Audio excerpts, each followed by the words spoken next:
Europe 1 Matin. L'actualité internationale, Alexandre Adler, bonjour. Bonjour Bruce. On va en Espagne. L'Espagne marquée par un procès, ça fait la une évidemment depuis quelques jours. Procès, alors pas de n'importe qui, d'un juge espagnol, le fameux juge Garzón, Baltasar Garzón, on s'en souvient.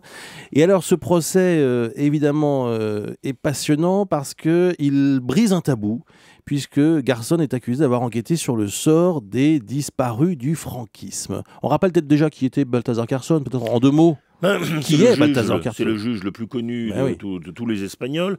C'est un juge au départ engagé à gauche. Il a même été secrétaire d'État du gouvernement socialiste, mais il a acquis une image, une aura d'impartialité en dirigeant ses enquêtes contre le ministre socialiste de l'Intérieur à une époque où il avait pourchassé l'État avec des moyens qui étaient très discutables sur le plan de la légalité. Et il a à un moment donné incarné le pouvoir judiciaire indépendant, justicier, qui remettent en cause tous les dogmes. C'est le rôle capital dans l'affaire Pinochet, où des citoyens espagnols étaient évidemment investis dans cette affaire à travers le Chili, qui l'a rendu mondialement célèbre.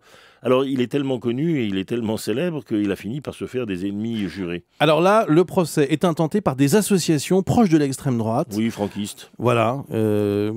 Qui sont ces associations ? Que lui reproche-t-on précisément ? Les anciens combattants de la guerre civile, etc. Mais essentiellement, ce sont des gens qui ne veulent pas, et c'est là où les tabous tombent, mais dans tous les sens. Ouais.